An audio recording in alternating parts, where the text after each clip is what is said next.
తండ్రి అయిన దేవునికి ప్రభువైన యేసుక్రీస్తు నామములు వందనాలు శుభములు.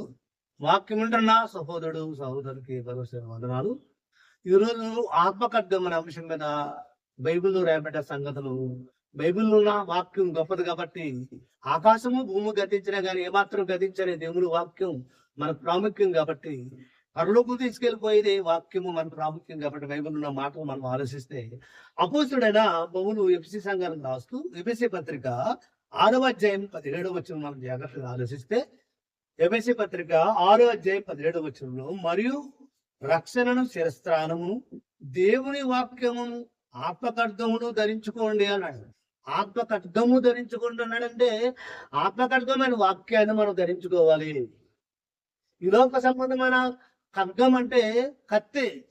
ఇది మనకి శరీర సంబంధ విషయాలు కత్తి ఎలాగ ఉపయోగపడుతుందో, ఆత్మ రక్షించే విషయంలో కూడా